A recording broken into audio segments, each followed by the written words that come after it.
So there wasn't just interesting results here in Colorado last week, but nationwide, particularly in Virginia. I'm curious what it means for Republicans and what's going to happen here in Colorado next year. To answer that, extraordinaire Politico himself, Dick Wadhams. Thanks for being here. Nice to be here, John. All right. I believe in momentum in elections. Yeah. That you can feel momentum. Yeah. You can kind of taste momentum. More so, I think, with candidates than issues. Oh, yeah. And you have much more experience with candidates than I have. I was feeling that Virginia race going in this direction. Yes. And from it could happen to closer on, I think it is going to happen to it's happening. Did you have the same? I did. There were a couple of key moments. When Terry McAuliffe, the former Virginia governor who was running for another term, when he made that crazy and ridiculous comment. Beautiful comment. The parents should not be involved. Yeah. And then when it came out about that young woman who was sexually assaulted in the bathroom at that Loudoun County High School, and the father of the young woman tried to get some action from the school district, and they basically said it didn't happen at first, and then they finally said, well, we're not going to do anything about it. He went to the school board meeting and got arrested. Yes. And I think those two things really capsulized. Well, the FBI has to keep an eye on those terrorists. And actually a third thing, and that was when the Attorney General Merrick Garland of the United States said he was going to take action against these school board protesters. Otherwise known as parents. Yeah, and parents, yes, exactly. So. It felt really tone deaf. And I understand when you're McAuliffe and you work inside the bureaucracy. You work with the government education blob. You talk the way they talk. You're working with them.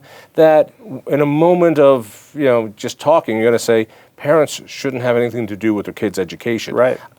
I would imagine if he gave it a little bit of thought, it's moments like that give you insight into a candidate or a politician. When Obama said, these people are clinging to their guns and religion, or when he said to Joe the plumber, you didn't build that. Right. Right. It's my business. Yeah, I did build it. He was telling the truth from his standpoint. And the other thing I think happened, John, is that the Republican candidate, Glenn Youngkin, who was a magnificent candidate. He was disciplined.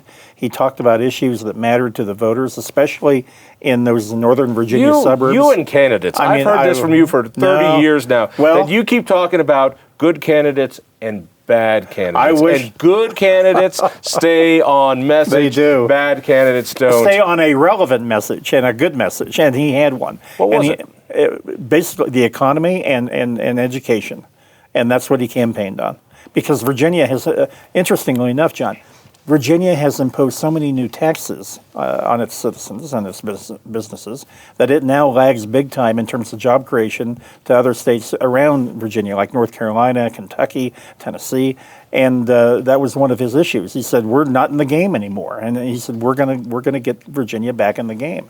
And then he talked about education choice, and it talked about the abuses of education, especially in Northern Virginia, which is very comparable to suburban Denver. I mean, these are areas that are growing.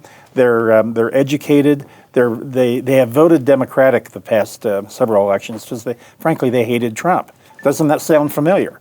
And I think we're seeing a glimmer of these big suburban areas across the country suddenly potentially coming back our way if we field good candidates with a good message and not conspiracies. All right. So let's dive into this one because there were a couple things. One, let's talk about the education. The education establishment, government-run education establishment, continues to say we don't teach racism in school. We don't teach that CRT stuff in school. Which is so laughable, given that those of us who are parents got a year to listen to it coming out of our kids' computers. And as I've mentioned, I heard it coming out of my daughter's yoga class online from school. And so we don't teach that. Now we know, one, they do, and two, they lie. or perhaps they don't even see it, which is even worse. Yeah. And that was an issue that he glommed onto. Yes, now, he I'm did. not convinced this is a big issue for him. I think he knew this was an important issue. We're talking about a guy, if I understand, who is wildly wealthy. Oh, yes. Yes. And not known for his history of connecting with human beings. No. You know, I don't know if you know this, but sometimes rich guys just don't connect well with those of us who actually crawl under cars and change our oil. They often don't. He isn't that kind of guy. No. Why was he able to connect? Well, he's a smart guy. He had a good campaign team around him. But I also think that, he was from Virginia. I mean, he lived in the community. He lived in Northern Virginia, and he had a sense of what was going on. Interestingly enough, John, as I read a lot of stories about the Virginia campaign, and these issues would come up about CRT, and there would always be these anecdotal reports of these parents saying, "Yeah, when my kid was home all the time, I looked up," and I'm thinking, I heard the same thing from Jon Caldara.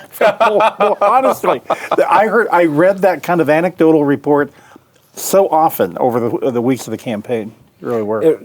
All right, let's get into the conspiracy part. Yes. Yes.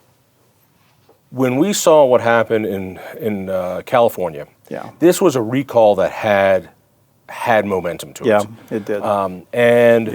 It was ingenious that instead of running against this unpopular governor, we decided, let's run against Trump. And so Elder, or whoever was in the lead, was Trump. Yes. That was Trump. And so the governor didn't have to run against his record. No. He ran against Trump. Right. And that seemed like such a wonderfully easy playbook in particularly places like California. Here in Colorado, where Trump got beat by, 14 points? 14 points, yes. So in Virginia, I don't know if Trump won Virginia in 2020. No, he lost it by 16 points. He lost it worse than Colorado. Yeah. All right. So all you have to do, McAuliffe, all you have to do to win is connect him to Trump. Trump, he, they're the same, and we win. It didn't work. No. And this is why I think Republicans nationwide are going, wait, did we just find a way to deal with the Trump issue, to still have an endorsement from Trump, but not have the anti-Trump hatred that, particularly in states like Colorado and states like, so talk to me about that. How did he do that when no other post-Trump candidate has really been able to do that? Well, Youngkin was endorsed by Trump, and certainly Youngkin did not repudiate Trump. He just basically didn't talk about him. And to Trump's credit, he stayed out of Virginia. I mean, he did some kind of a conference call the night before the election with supporters, and he urged them to vote for Youngkin. But basically, Trump stayed away from it, and Youngkin didn't talk about it. Youngkin stayed focused on his agenda. And as a result, McAuliffe, his charges that Youngkin was just another Trump, they had no credibility. And what happened, you could see it, John, day after day after day. McAuliffe didn't do anything but Trump, Trump, Trump. And you could see he was getting more and more frustrated by it. Because it wasn't sticky. No, and Youngkin just didn't flinch. Youngkin never fell for it. He just kept talking about the education and the economy. And then all these incidents happened that we talked about. And before long, McAuliffe suddenly he had nothing to run on. And he had no agenda. Let me compare it and tell me if I forgot something. When Cory Gardner won 7 years ago, Mark Udall, very popular, very affable guy that is hard to dislike, he was up in people's uteruses to the point that they called him Mark Uterus, and that stuck because he was angry and he was all about women's choice, and to the extent that that's all he could talk about. Yes. And so you're saying the same thing here? I think there's a lot of, it's very comparable to what happened in Virginia. McAuliffe was a one-issue candidate. My opponent's Trump. Cory was nothing but a hater of women because he was pro-life. And there was comparability there. But McAuliffe was revealed for a guy who really had nothing but ambition to serve a second term and nothing else. He wasn't talking about issues at all. Second term? I thought you could only have one term. He was elected before. Oh, in Virginia, you can get elected, sit out a term, and run again. But you have to sit out a term. You have to sit out a term. And so he was trying to return to the office, and he thought it was going to be a cinch. You also said something else, which Youngkin had no control over. You said, and to his credit, Trump stayed away. Yes. All right. Trump is a wild card. Mm-hmm. And you could ask Trump to stay away. Yes. It's kind of like asking a libertarian candidate not to run so that a better Republican has a shot of actually winning. Right. All you're going to do is get the libertarian to say, "What? Right. How dare you tell me to ask me to do that?" Trump stayed away. Youngkin won. Mm-hmm. There's no guarantee that Trump is going to stay away. That he could have gone into, it's a free country. He could have gone there every day. He could have. And Youngkin would have lost, wouldn't he? He also could have gotten involved in the primary. Actually, there was no primary. It was a convention that nominated Youngkin. Oh, really? Really? In Virginia, they can choose, and this has been the way in Virginia for decades. The parties get to choose if they have a nominating convention or a nominating primary. And the Virginia Republican Party decided to have a convention for whatever reason. There was one candidate. Slow up there, Mr. Wadhams. Yeah. So Republicans here wanted to do that. I was very opposed to that. I thought it would be a terrible idea. And I think you agreed with me on that. Yes, very much so. But in Virginia, it worked. It worked. That they were able to get a winnable candidate. I didn't think a winnable candidate would come out of the state assembly, where 2,000 Republicans would choose. But interestingly enough, John, the dynamic in Virginia was that there was fear that a primary would be more than likely to nominate a Trump candidate. In fact, there was a Trump candidate, a state senator by the name of Amanda Chase, and she was she described herself as Trump in heels. And she also was so fervent in Trump, she literally advocated for him to declare martial law and reverse the election results after Trump lost. She was that far gone. So in Colorado, where if the Republicans got rid of the primary, I felt there would be a strong Trumpy who, which, by the way, I would love as senator, I would love as governor, but they could not get elected here. No. And so you're saying it was the opposite situation. Yes. Ironically, yes, that's the situation. And by the way, in talking about Trump, like you and I are, I voted for Trump twice. I supported tax cuts, immigration policies, the border, judicial appointments. I mean, you name it. I thought he had a very successful presidency in terms of substance. But his behavior throughout his term, personal behavior, and then especially after he lost, I think has made him just kind of lethal. For Republicans. Lethal. Yes, I do. That's a strong term. Lethal. Lethal for a lot of Republicans trying to win a general election in a competitive state. That if he had been all over the Virginia, unpack what you just said. Lethal for Republicans in a competitive state. Yes. If you're in Wyoming or someplace, be as Trumpy as you like. If you're in Colorado, you think it's a kiss of death. Yes, I do. Yes, even though it wasn't 5 years ago. Not 5 years. Well, yes, it was. When he got elected in 2016, remember what happened. He lost to Hillary Clinton by 5 points. Here in Colorado. We lost the Senate race because we put up not a very good candidate for the Senate. He lost. And then we elected one Republican statewide, Heidi Udall, who was running for CU Region. What that told us was that most voters have no idea what a regent is or who the candidates are. They wanted to vote Republican in 2016, John. They couldn't vote for Trump over Hillary. They couldn't vote for Darrell Glenn over Michael Bennet. But when they came to the regents race, they said, oh, this looks like this Republican I know nothing bad about, so I'll vote for Heidi Udall, whoever she is. And Heidi was a great candidate, but not many people knew who she was. So even in 16, he was a liability to the ticket. Here in Colorado. Yes. Yeah. All right.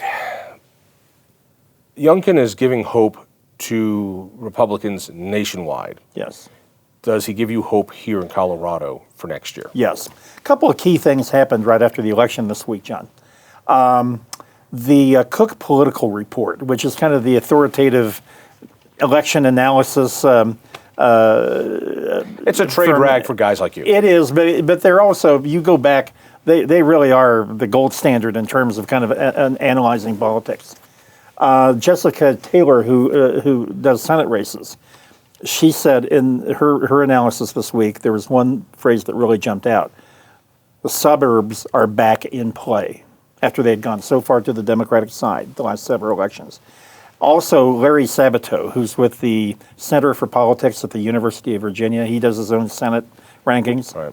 He literally moved the Colorado Senate race from safe Democrat to leaning Democrat. Based on that doesn't sound like a big move to a layman, but you're telling me that's a big move. That's a big move. I mean, especially since nothing's happened in the Colorado Senate race. Nothing's changed. But Larry Sabato, he's a smart guy. A lot of people don't like him in Virginia, but he's a very smart guy. And what he saw in analyzing the Virginia suburbs in Northern Virginia, he saw what could happen across the country in big areas like this. He's very familiar with Colorado, and based on that, he moved that race over one. I mean, I thought it was terribly significant. Here's the issue. Mm-hmm. In order to win the Republican primary, mm-hmm. doesn't a candidate have to show his Trump bona fides, and won't those same bona fides kill him in the general?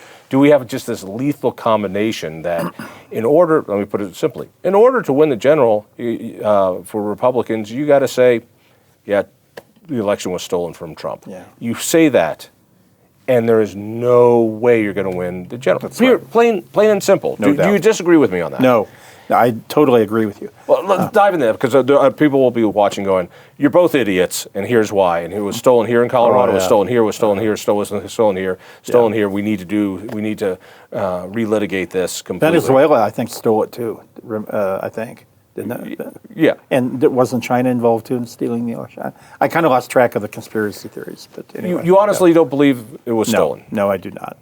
No, I do not. There's no doubt in my mind, John, there was some chaos in some of the states that kind of leapt head first into mail balloting. Unlike Colorado, I mean, we'd been refining that process for, 20 years? I have no doubt there was some chaos there. But in terms of systemic fraud or manipulating of the ballot boxes or the election, no. And in fact, the guy who lost the election was Trump.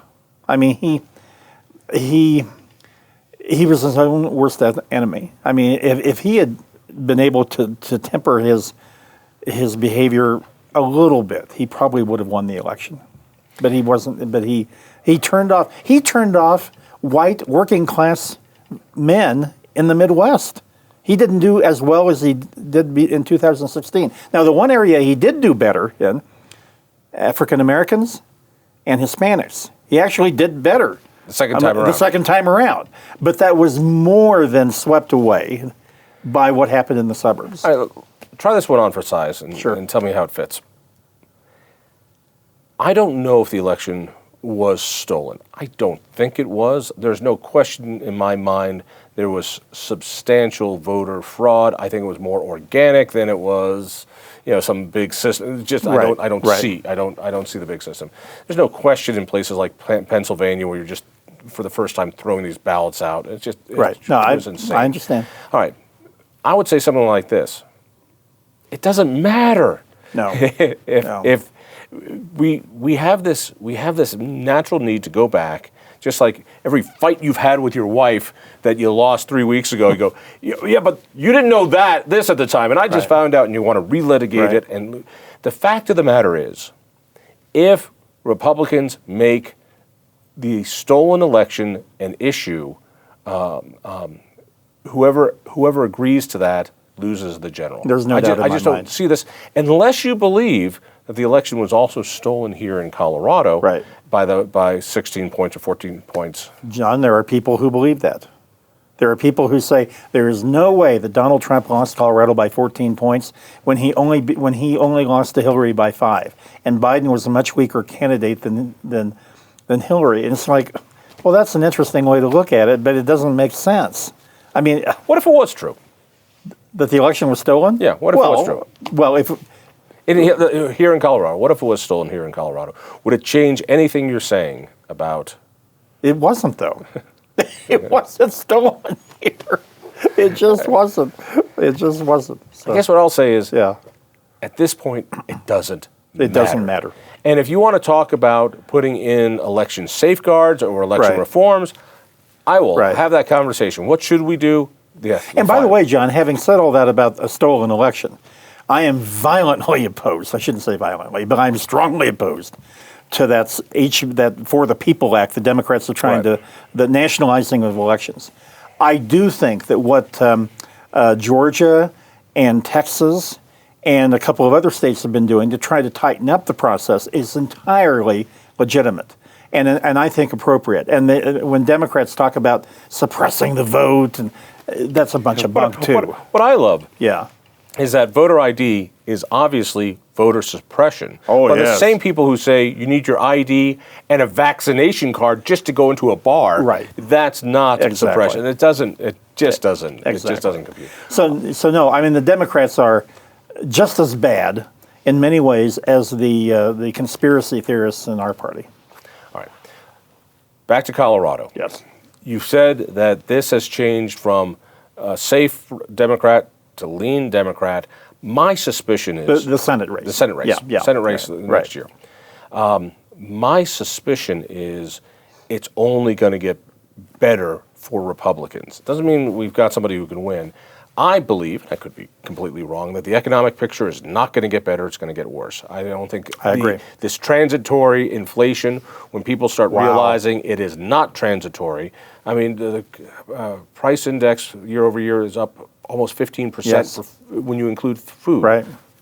You know, Gasoline. Gasoline. Oh my God. These Yeah. are the things that hit people's pocketbooks. Yes.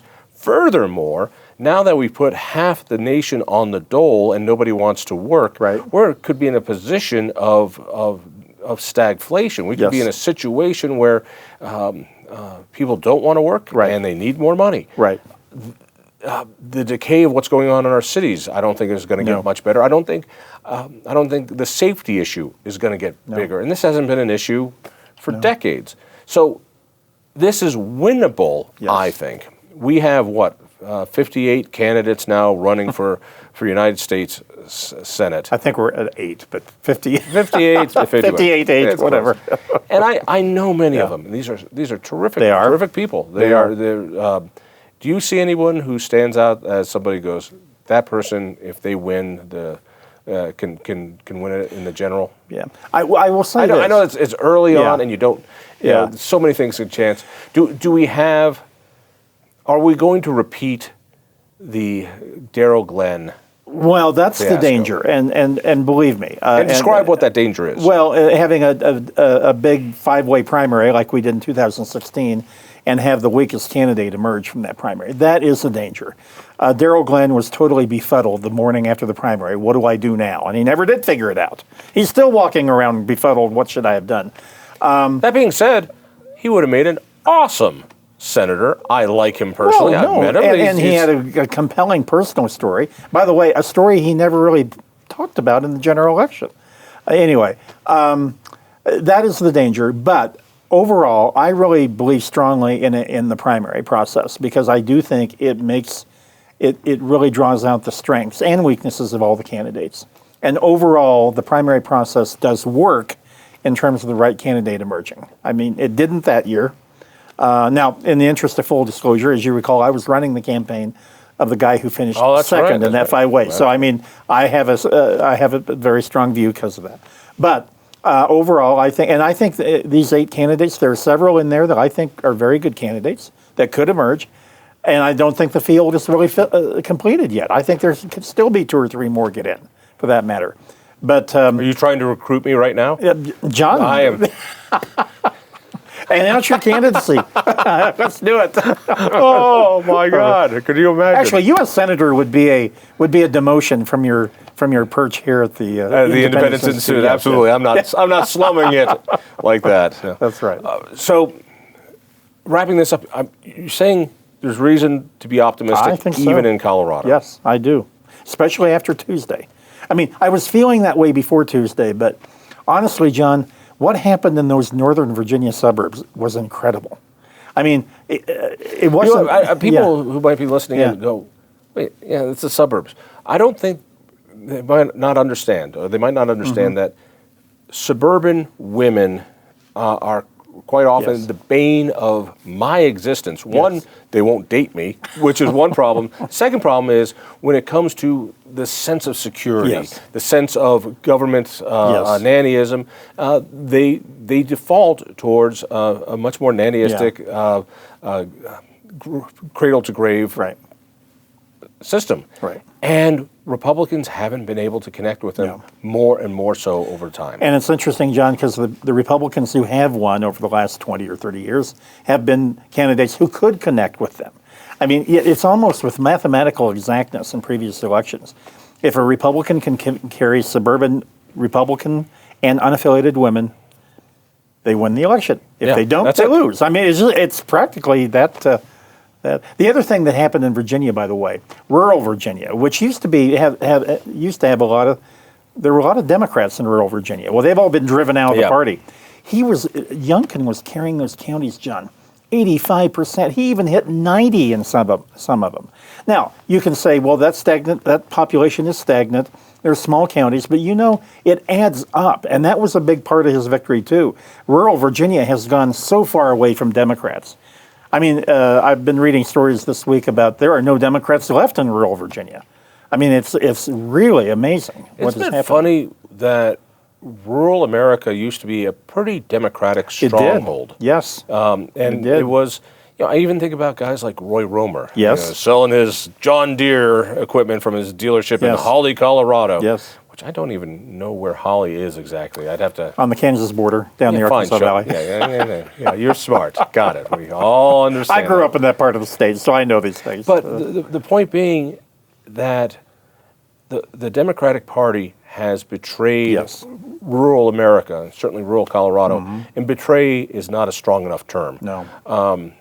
That they've driven them into the arms of Trump. And they're still doing it. I mean... What they've done to oil and gas here in Colorado, Jared Polis deciding meat should not be eaten. Right. Parachuting wolves into somebody else's backyard. Yes. I mean, the arrogance of the Denver Boulder corridor is amazing. To parachute killer wolves into ranch land. Yes. It's but fortunately, there's nobody living out there, so it's the rural areas and the suburban areas. But it was also a big part of the Gardner win over Udall. I mean, once again, you look at some of those. Corey was getting 85% in a lot of those counties, Western Slope and Eastern Plains, and so it does matter in a close election by the margin you carry because it does add up. Now, it can't offset if you're getting killed in Jefferson and Arapahoe counties. No, it can't offset that. But in a close election like Corey in 2014 and Youngkin in Virginia in 2022 or 21, it does matter. Do you think Republicans have figured out a strategy to keep Trump voters, which they need, without repelling those who hate Trump? I don't know, John, because there's at least one candidate for the Senate that is blatantly running on a stolen election agenda. There is a candidate for Secretary of State that is running on a blatant stolen election agenda, including here in Colorado. It was stolen from Trump here in Colorado by that candidate. I don't know if those candidates can be nominated, but listen, it will be an issue in the debate. And there's no doubt in my mind, John, that a majority of Colorado Republicans do believe the election was stolen. I hate to say that, but I do believe that. Now, the question is, even if they believe that, can they see the broader picture and support a candidate who does not agree with them, but it looks like a winner? I think Colorado Republicans are reaching a fatigue point where, God, we're tired of losing. maybe this guy looks like he could win. So let's just back off this other stuff and let's win an election. I hope that's where we're going. Let's add one more thing, and then we'll Okay. wrap it up, which is there's something also different. Yeah. Back when Darrell Glenn won, unaffiliateds could not vote in Republican or Democratic primaries. That's right. I don't like this new law. I'm not crazy about it. I think it's wrong that somebody who's not a member of a party can choose a agree. nominee for that party, but it is what it is. That's right. And whoever could win in the general on the Republican side for Senate will certainly lose some Republican votes because Yes. he won't be No he doubt. won't be red meat enough. I have not yet seen anybody who can really pull unaffiliated in any larger way to Yeah. vote for them in a primary. Mind you, the system hasn't really been tested No. because it hasn't been around. No. And this time will be interesting, John, because there will be no primary on the Democratic side.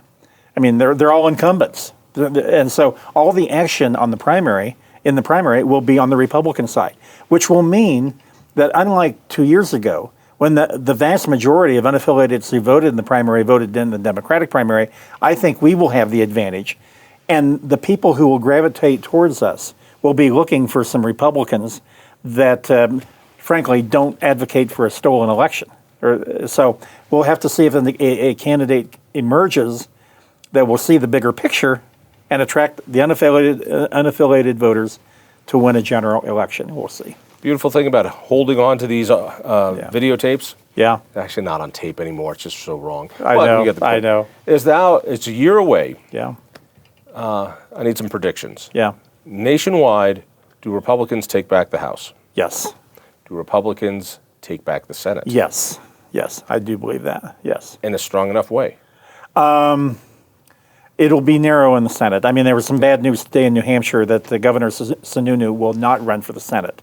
He's going to run for re-election. That was a big, doesn't mean the race is gone, but it will probably be 51-49, 52-48 in the Senate. In the House, I think the pickup probably, I mean, some Republicans think we might win 60 seats in the House. I don't believe that. what? I think winning 20 or something. Will this be a 1994 kind of year? No, I don't think so. That was a massive year. I think Republicans won something like 70 seats that year. Colorado. Yeah. Everyone believes that Governor Polis is invincible. Mm-hmm. You just taste it in the air. Let me be one of the few guys who says, maybe not. Likely so, I got it. But the same headwinds of a lackluster economy, inflation, stagflation, and I don't know, it takes longer for the policies to Yes. really work their way into the economy, but oil and gas industry is hurting. Independence just put out a superb report showing that 40% of small businesses went under Yes. during the COVID lockdowns that he did. Yes. The difference between the haves and have-nots, Yes. it was the service industry people who got Right. hurt the most, people who could work at home, Yeah. what we call the Dick Wadhams employees. Right. You know, they could still work at And home. then throw in crime and homelessness. Crime, homelessness. Yeah. That there could be a situation where having a lot of money just isn't enough. I agree. And John, I think that I'm not saying that's likely No, I agree. at all, but I'm saying, let me be one of the few to say, I think there is a possibility for vulnerability, even with a popular, smart, articulate governor Yeah. like Polis. And I think that tax issue will hurt him if our nominee plays it That correctly. he didn't pay taxes. That he didn't pay taxes. Whoever our nominee is, the day after the primary, should walk up and have a stack of their tax returns on the table and say, "Here they are. Anybody can look at them. They're online as well. Here, so go at it. Governor Polis, release yours too." Well, he said the last one that Walker wouldn't do it. That's why he I know. didn't, even though he backed a law to say every presidential candidate has That's to why do I'm it. saying it's going to take a Republican nominee who will do that. Now, frankly, Hank Brown released his tax returns. Wayne Allard did twice in both of his Senate elections. Bill Owens released his. There's a Republican tradition of doing that. So, I mean, it's not like we're asking our Republican candidate to do something they hadn't done before, or we haven't done before. So, Although, you know, the people who say this should be a requirement, a legal requirement. Oh, that's I don't crazy. believe that. I don't believe that. No, I don't agree with that. No. All right, so any predictions Colorado-wise? I think State House, State Senate. I think the state Senate is possible. I do not think the House is winnable. But I think the state Senate, with a couple of breaks, given this election cycle, could happen. I think Bennett is the sleeper. I think that's the sleeper race, that he could be taken down if the right candidate emerges from a primary. I really do. He is. People don't have any sense of who he is. He's probably got the least defined image of the voters I've seen in a long time. So He comes across to me like Thurston Howell III. Now, I'm dating myself. I agree with you. Oh, lovey. What should we have the people do today? I just doesn't work. No. All right, we put them in a bottle. We're going to open up this videotape in a year and do it. Dick, thanks. Good. Thank you, John. If you enjoyed that conversation, by all means, click one of these other great programs. We have the best conversations with the most fascinating Coloradans. And subscribe to our channel. Just click down below and hit that little bell button too. You don't want to miss a single show.